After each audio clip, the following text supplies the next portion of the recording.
వాళ్ళకి ప్రొవైడ్ చేయాల్సిన అన్ని ఫెసిలిటీస్ ఇవ్వాలి కాబట్టి ప్రత్యేకంగా సీసీటీవీస్ కెమెరాస్ గురించి కానీ డ్రోన్స్ గురించి కానీ అదేవిధంగా ఇప్పుడు మనకి ఈగల్కి సపరేట్గా ఫండ్ అలొకేట్ చేయడం కానీ సైబర్ క్రైమ్ పోలీస్ స్టేషన్స్ ఏర్పాటు చేయడానికి కానీ వీటన్నిటికీ కూడా బడ్జెట్లోనే సానుకూలంగా స్పందించాల్సిందిగా మేము కోరుకున్నాం.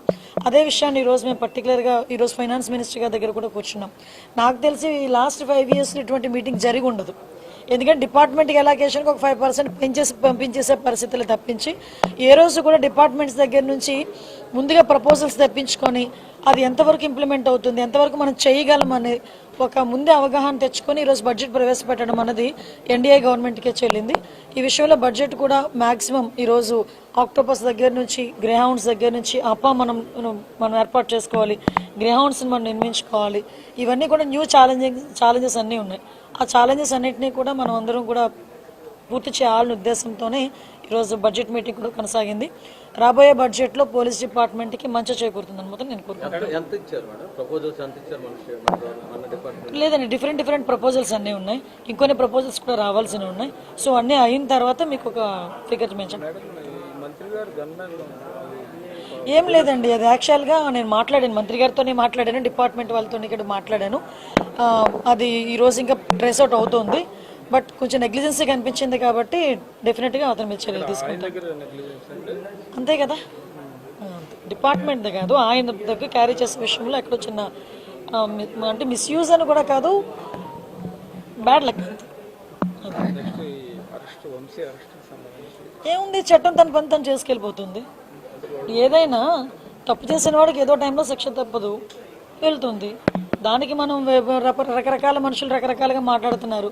నిన్న వైఎస్ఆర్సీపీ వాళ్ళందరూ బయటకు వచ్చి డీజీపీ ఆఫీసులో మాకు రిప్రజెంటేషన్ ఇవ్వలేకపోయాము ఇలాంటి మాటలు మాట్లాడుతూ ఉంటే కర్మ సిద్ధాంతం అన్నది నాకేదో గుర్తొచ్చింది. కొన్ని కర్మ సిద్ధాంతాలు కూడా ఉంటాయి కదా. లాస్ట్ టైం మీకు వాళ్ళకి గుర్తు చేయాలి, మమ్మల్ని కనీసం డీజీపీ ఆఫీస్ గేట్ కూడా ముట్టుకొని ఇచ్చేవారు కాదు. మా పార్టీ ఆఫీస్ నుంచి మేము బయలుదేరితే అక్కడ ముళ్ళ కంచెలు లాంటివి వేసి ఇనుప కంచెలు వేసేసి పోలీస్ ప్రొటెక్షన్ పెట్టేసి మమ్మల్ని లోపలికి కూడా వెళ్ళకుండా కిలోమీటర్ అవతలే మమ్మల్ని ఆపేసే పరిస్థితి. ఈరోజు చాలా మంది ఈ 7 నెలల కాలంలో డీజీపీని కలిసిన సందర్భాలు చాలా ఉన్నాయి. వైఎస్ఆర్సీపీ వాళ్ళు, ఇదే ఎక్స్ మినిస్టర్ అంబటి రాంబాబు వీళ్ళందరూ కూడా ఈ 7 నెలల్లో 2-3 సార్లు వెళ్ళి డీజీపీని కలిసిన సందర్భం కూడా ఉంది. నిన్న డీజీపీ గారు ఏదో బిజీగా ఉండుంటారు, అక్కడ ఉన్న వాళ్ళకి ఇచ్చి రావాలి. దానికి ఇంత రాద్ధాంతం చేసి మళ్ళీ పైగా డీజీపీ ఆఫీస్ను కూడా అంటే వాళ్ళు బ్యాక్ ఒక్కొక్కసారి వెళ్ళి వాళ్ళ గతం కూడా ఒకసారి గుర్తు తెచ్చుకుంటూ ఉండాలి. దాన్నే కర్మ సిద్ధాంతం అంటారు. అది ఎలా మర్చిపోకూడదు, మనం మర్చిపోయిన కర్మ అనేది మర్చిపోదు కదా. అదే జరుగుతుంది. అక్రమ అరెస్ట్ వైసీపీ ఎప్పుడు అక్రమ అరెస్ట్ అంటది. మమ్మల్ని చేస్తేనేమో అవి కరెక్ట్ అరెస్టులు, ఇవేమో అక్రమ అరెస్టులు. అందులో పెట్టినవేమి సెక్షన్స్ ఒకసారి చూసుకుంటే దానికి అనుగుణంగానే కోర్టు కూడా సబ్మిట్ చేశాము. జడ్జి గారు కూడా రిమాండ్ విధించారు. ఫర్దర్గా ఏం జరుగుతుందని కోర్టులు చూసుకుంటారు. 6 నెలలు 8 నెలలు అవుతుంది కానీ చాలా కేసుల విషయంలో నిర్లక్ష్యంగా ఉన్నదన్నటువంటి ప్రధానమైనటువంటి ఆరోపణ మీ పట్ల క్యాడర్ నుంచే వస్తుంది. సోషల్ మీడియాలో పూర్తి స్థాయిలో మీకు వ్యతిరేకంగా పోస్టులు పెడుతున్నారు. మీకు విషయం ఏంటంటే ఇప్పుడు ఏదైనా చాలా జాగ్రత్తగా చేయాలండి. ఇది లా అండ్ ఆర్డర్కి సంబంధించిన విషయం, కోర్టులకు సంబంధించిన విషయం. ఒక కేసు పడింది అనుకుంటే ఆ కేసు ఎందుకు ఏ రకంగా పడింది అవన్నీ కూడా మేము కూలంకషంగా మేము చర్చించుకోవాలి. ఒక డీటెయిల్ రిపోర్ట్ ఇవ్వాలి అనుకుంటే కనుక మేము అంత స్టడీ చేయకుండా మేము ఇవ్వకూడదు. అంటే ప్రతి ఒక్క విషయంలోనే కూడా అందరికీ న్యాయం జరగాలనే కోరుకుంటున్నాము. తప్పు చేసిన వాడికి శిక్ష పడాలని కూడా కోరుకుంటున్నాం. మీరు అబ్జర్వ్ చేసుకుంటే లాస్ట్ విజయనగరం జిల్లాలో ఒక పోక్సో కేసు ఒకటి వచ్చింది. పోక్సో కేసులో 3 నెలల కాలంలోనే అతగాడికి జైలు శిక్ష పడింది. అదే విజయనగరం జిల్లాలో 6 నెలల కాలంలోనే పోక్సో కేసులో 25 ఏళ్ళ జైలు శిక్ష పడిన సందర్భం కూడా ఉంది. రీసెంట్గా 10 days బ్యాక్ ఒక పోక్సో కేసులో 3 monthsలో శిక్ష పడింది.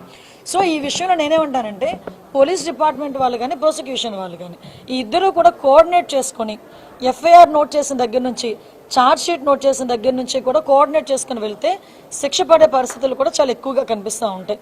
అండ్ దానివల్ల ఎటువంటి ఇబ్బంది కూడా కలగదని నా ఉద్దేశం.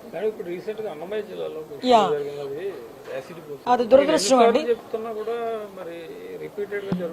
అంటే విషయం ఏంటంటే నేను ఇవాళ ఒకటే చెప్తా ఉన్నా, ప్రతి పోలీసు వ్యక్తికి కూడా చెప్తా ఉన్నా, మీ టోపీ మీద ఉన్న 3 సింహాలకు కనిపించే ఆ సింహాలకు సెల్యూట్ కొట్టడం మొదలుపెట్టండి. తెలుగుదేశం పార్టీ నాయకులకు సెల్యూట్ కొట్టడం మొదలుపెట్టి వీళ్ళు చెప్పినట్టుగా చేయడం మొదలుపెట్టి అన్యాయాలు చేయడం మొదలు పెడితే మాత్రం ఎల్లకాలము తెలుగుదేశం పార్టీ ప్రభుత్వమే ఉండదు అని చెప్పి ఇవాళ ప్రతి అధికారికి కూడా నేను తెలియజేస్తా ఉన్నా. రేపొద్దున మళ్ళీ మా అధికారం వస్తుంది. వచ్చినప్పుడు అన్యాయం చేసిన వీళ్ళందరినీ, వీళ్ళ అధికారులందరినీ, అన్యాయం చేసిన ఈ నాయకులందరినీ కూడా బట్టలు కూడా తీసి నిలబెడతామని చెప్పి కూడా ఈ సందర్భంగా తెలియజేస్తా ఉన్నాను. ఎవడిని వదిలిపెట్టేది ఉండదు. ఇదే వంశీని అరెస్ట్ చేసేటప్పుడు సిఐ అన్నాడట, నేను 1.5 సంవత్సరంలో రిటైర్ అయిపోతాను అని చెప్పి. రిటైర్ అయిపోయినా కూడా సప్త సముద్రాల అవతల ఉన్నా కూడా మొత్తం అందరినీ కూడా పిలిపిస్తామని చెప్పి కూడా ఈ సందర్భంగా చెప్తా ఉన్నా. చట్టం ముందు నిలబడేట్టుగా చేస్తాం, బట్టలు ఊడదీస్తాం, న్యాయం జరిగేట్టుగా చేస్తాం అని ప్రతి ఒక్కరికి కూడా తెలియజేస్తా ఉన్నాం. ఈ మాదిరిగా అన్యాయం చేయడం మొదలు పెడితే మాత్రం ఖచ్చితంగా ప్రజలు, దేవుడు ఇద్దరు కూడా వీళ్ళను శిక్షించే కార్యక్రమం ఖచ్చితంగా జరుగుతుందని చెప్పి సందర్భంగా మరొక్కసారి వీళ్ళందరికీ కూడా చెప్తా ఉన్నాం. అన్యాయంలో భాగస్వాములు కావద్దండి. మీ టోపీ మీద ఉన్న సింహాలను గౌరవించండి, వాటికి సెల్యూట్ కొట్టండి, మీ వ్యక్తిత్వాన్ని కాపాడుకోండి అని చెప్పి ఈ ప్రతి అధికారికి కూడా ఈ సందర్భంగా తెలియజేస్తా ఉన్నాం.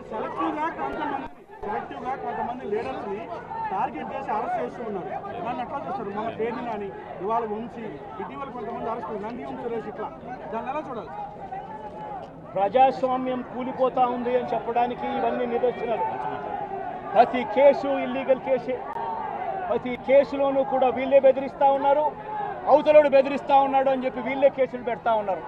అసలు బెదిరించేది ఎవరిని బెదిరిస్తూ ఉన్నారు? ప్రతి విషయంలోనూ వీళ్ళే. పారిశ్రామికవేత్తలను వదలడం లేదు, రాజకీయ నాయకులను వదిలిపెట్టడం లేదు.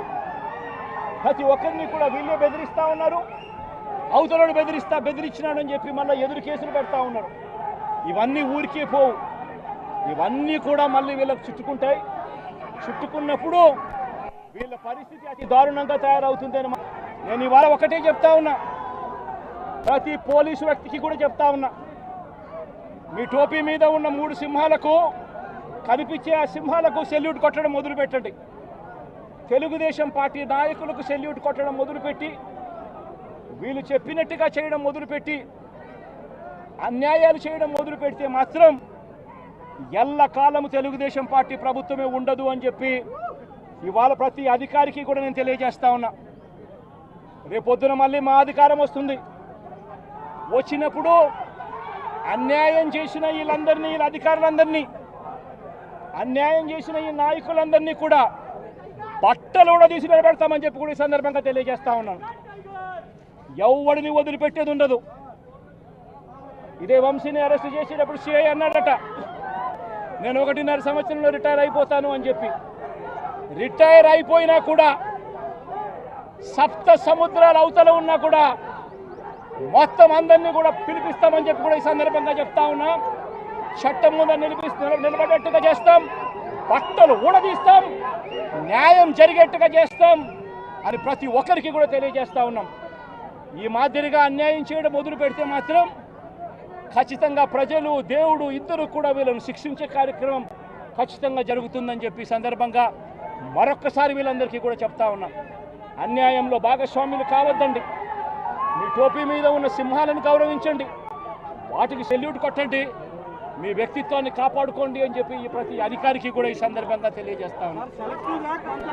సెలెక్టివ్గా కొంతమంది లీడర్స్ని టార్గెట్ చేసి అరెస్ట్ చేస్తూ ఉన్నారు.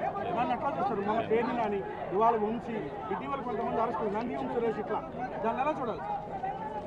ప్రజాస్వామ్యం కూలిపోతా ఉంది అని చెప్పడానికి ఇవన్నీ నిదర్శనాలు. ప్రతి కేసు ఇల్లీగల్ కేసే. ప్రతి కేసులోనూ కూడా వీళ్ళే బెదిరిస్తూ ఉన్నారు, అవతలోడు బెదిరిస్తూ ఉన్నాడు అని చెప్పి వీళ్ళే కేసులు పెడతా ఉన్నారు. అసలు బెదిరించేది ఎవరిని బెదిరిస్తూ ఉన్నారు? ప్రతి విషయంలోనూ వీళ్ళే. పారిశ్రామికవేత్తలను వదలడం లేదు, రాజకీయ నాయకులను వదిలిపెట్టడం లేదు. ప్రతి ఒక్కరిని కూడా వీళ్ళే బెదిరిస్తూ ఉన్నారు, అవతలోడు బెదిరించినాడు అని చెప్పి మళ్ళీ ఎదురు కేసులు పెడతా ఉన్నారు. ఇవన్నీ ఊరికే పోవు, ఇవన్నీ కూడా మళ్ళీ వీళ్ళకు చుట్టుకుంటాయి. చుట్టుకున్న